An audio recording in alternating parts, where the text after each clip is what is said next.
CPA for life, bro. What's going on, y'all? Welcome to Car Club, also known as the offices of GRIDLIFE. When we're not putting on super premier car events, we're kicking back, hanging out, and working on our super sick cars. Come show them. Check out the whips!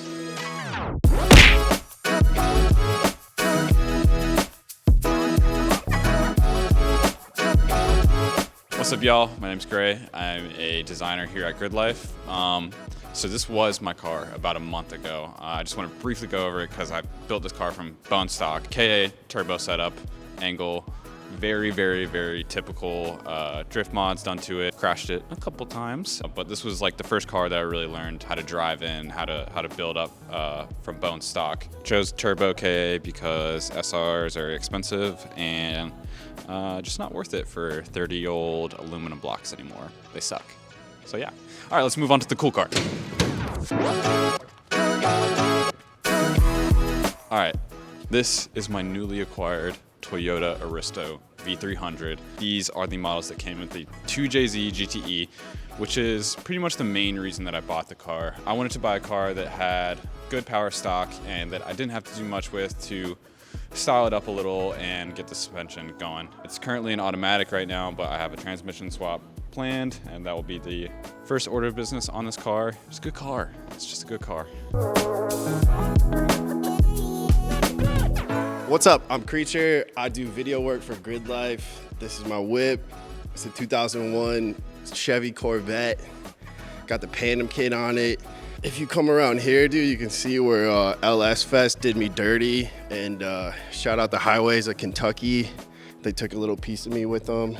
We got the SSR Koenigs on here because we like deep dish stuff, except for pizza. Thin crust all the way. So the engine's built. It's probably got like 8,000 miles on it. It's got heads, bigger cam, you know, forged pistons. We're making a little power under there, so bow tie or die, brother.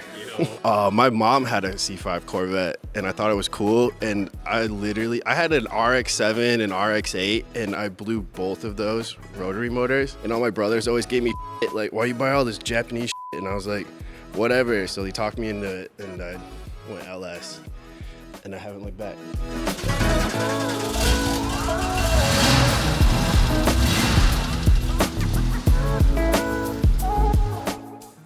Hey, I'm Sean. I'm the strategy director at GRIDLIFE, and this is my 1994 964 Porsche Speedster in Grand Prix white with color matched wheels.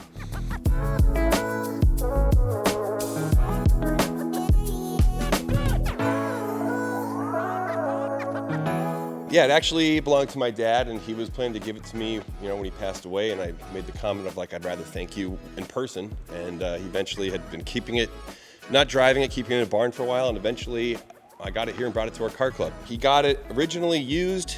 I think there was 8,000 miles on it. He paid 40 grand. He was just looking for a convertible.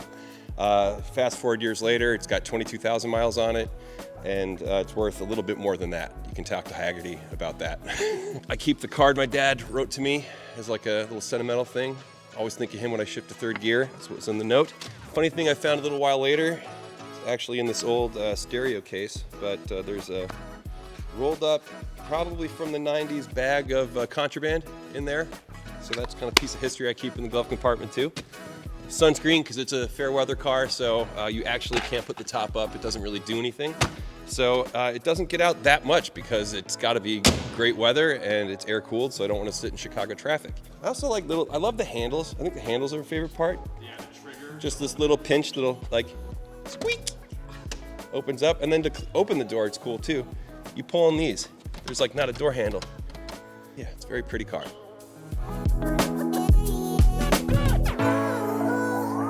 Hi everyone, my name's Owen. Okay, dude, you're creeping me out here. Hi everyone, my name's Owen. I'm an ops guy over here at GRIDLIFE, and my lawn ornament, my porch swing, if you will.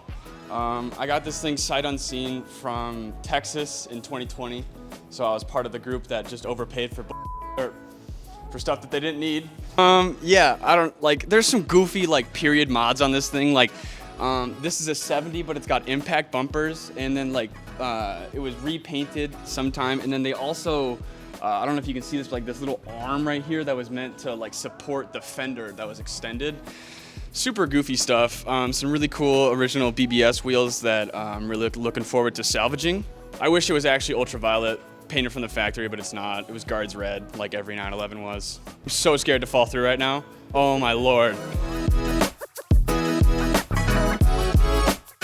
Hey there, I'm Kyle Heyer from GRIDLIFE. I'm the Motorsports Experience Manager here. This is my summer ride, my 2013 Scion FRS. I always wanted one of these things. They came out when I was in middle school, and I wanted a hot lava one, and I wanted it to be lower, and I wanted it with the Japanese headlights, and it's super dope. And I managed to get a hold of one here in Chicago when I moved to Chicago to work for GRIDLIFE. It is a 2013 model, which is not the one that you want, but it's the one I could get. So this car's got about 100,000 miles on it, give or take a few. It was driven in Michigan winters for 8 years before I got it. But underneath, it's actually not so bad.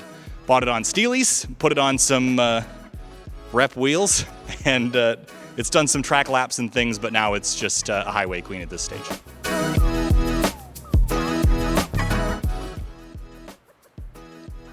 What's up, guys? I'm Chris Stewart. I'm the co-founder and director of GRIDLIFE, along with my good friend Adam Jabay. I've been collecting stuff for a long time. And so I got a bunch of car stuff and a few different cars, and we'll kind of run through all the junk that's accumulated in my life over the years. For those that know me, it's no secret that I'm a big Honda fan, particularly EF Hondas. So 88 to 91s, once owned the world's largest chassis-specific Honda forum, efhonda.com.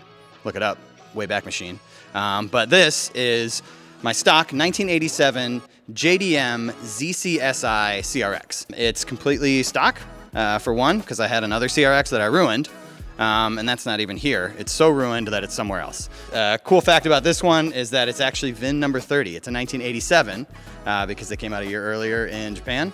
And that's a fun fact. Doesn't make it worth more, it just makes it cool. Being that I'm a Honda dude, I really needed and wanted a first-gen Civic. So this is GT600, 1972.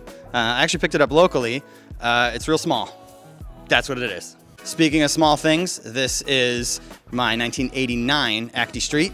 So it is a small van. When I brought it in, it was the first year that you could bring it in, so I've had it a long time. One time, I drove it all the way from here to Final Bout. It took 2 days. That's only like 150 miles. Here's a slightly bigger van, 2014 Econoline E350. Used to be a Marriott shuttle. I sleep in it. This is my 1991 Pontiac Fiero with an Acura NSX body kit. It's classic red, black top. Used to belong to Vin from Hoonigan. I asked him one day if he was ever gonna sell it, and he said he'd let me know, and then he did, and then I had to figure it out. This is a Daihatsu Mira. It's a food truck, but it also doubles as an office for the interns. I've got these Garcia Tune Speed Choppies. Those are weird.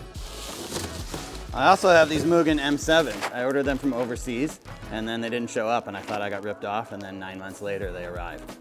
I also have these Mugen MR5s. They have all the lug caps, which is rare. And the last of the cars that are here is this 1990 Civic, which I bought as a perfectly running track car and started to take it apart and ruined it. So how many have you done these today? 5? Hi, my name is Charlie Enslin. I'm the festival director for GRIDLIFE. And I got one of my cars here today, but I actually have more than just 1 or 2 or 3 or 4, 7, 8. Let me run you through them. I got 02 F350 quad cab, diesel Johnny. I got a 97 250, also power stroking. I got a 60 Ford Thunderbird. I have a 60 Chevy Cavalier, 89 Silvia, a 90 180SX, 81 BMW 635 CSI, 75 Chevelle Malibu Classic, 46 Ford pickup truck, 96 Bronco, 87 Prevost. That's a big one. I don't know, I'm forgetting like 2 or 3 other cars actually. I can't remember what they are. Got the Saab, yeah. That's yours? Yeah. K-Truck. I don't know, man. There's a couple others, but that's it. That's for 4 wheels. We can get into 2-wheel stuff later. All right, you've seen the cool cars, but you live in Chicago. It gets cold, gets rusty, gets salt everywhere. So we're gonna show you how Chicagoans ride in luxury throughout the entire winter. Yeah.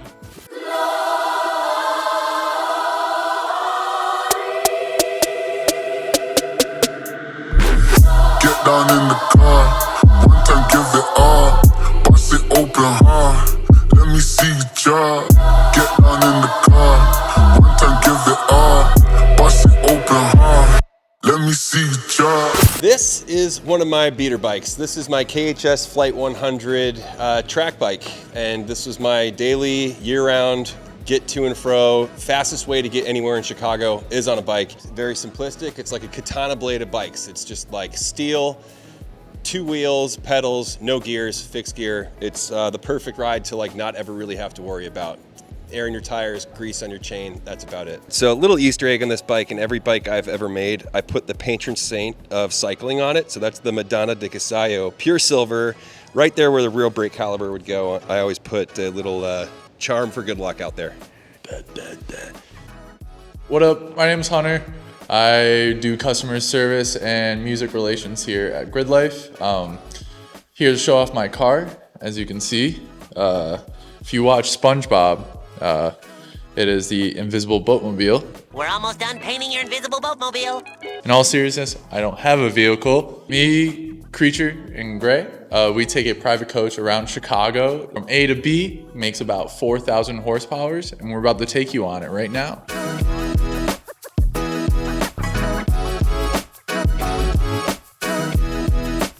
All right, so this baby's got 400 horsepower, every single axle, AC, somewhat of a stable ride. I mean, like, what more could you ask for? I could just like fall asleep right now. Like, I'm so comfortable. Would you boys like to say anything? I love the train, and the train loves me. Train is amazing. I love train. This is my 2012 Toyota Corolla S. The most spectacular thing about the Toyota Corolla is that it's not. So it does go, and it does stop, and it does steer. That's about it. And it's pretty reliable, and it's my car. So these are the Steelies that I got on here with some awesome Michelin Blizzaks? I don't know, Bridgestone Blizzaks. I don't even know what they are because they came on the FRS when I bought that car.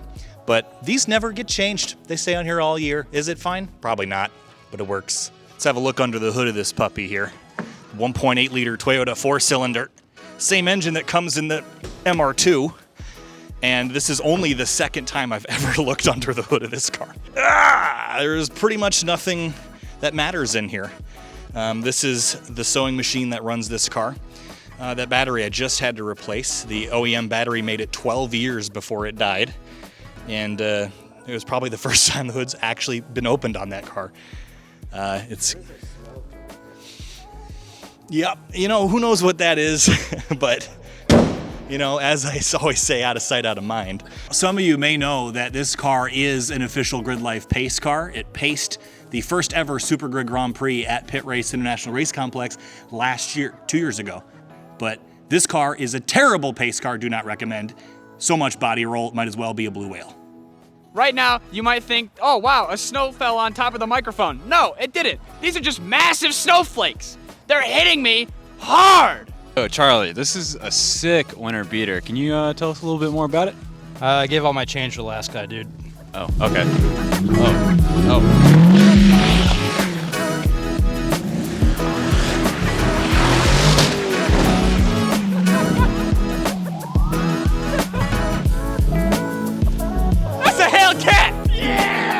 Last one I couldn't think of, the one I actually drive to work. This is my 2002 Jaguar S-Type R, which means it's got the 4.2 supercharged V8, which means you break down a lot more. I bought this car like 7 years ago. It came into the shop. I lowballed the guy. He said, yeah. I said, this thing's really good at going down the highway about 95 miles an hour. Terrible at everything else. It will develop a new issue every other day. Sometimes the windows don't work, sometimes the parking brake stays on, sometimes it needs coolant.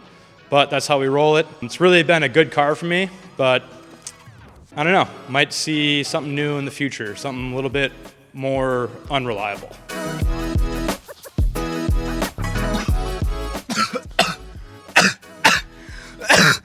This is my 2016 Subaru WRX. It's got a comm access port, additional vape batteries, and a blown gas.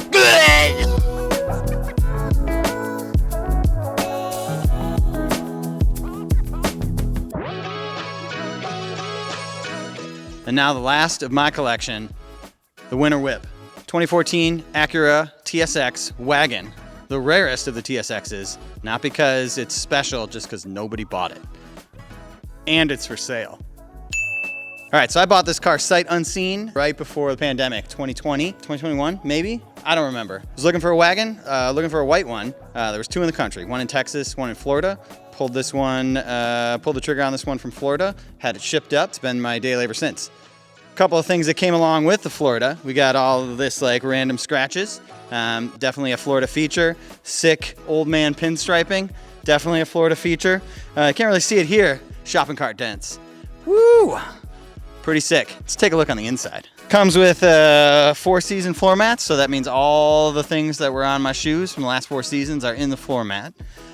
Some other Florida features, got some like water stains here. When I got it, smelled like Virginia Slims. Had to run the ozone machine 6 times to get rid of it.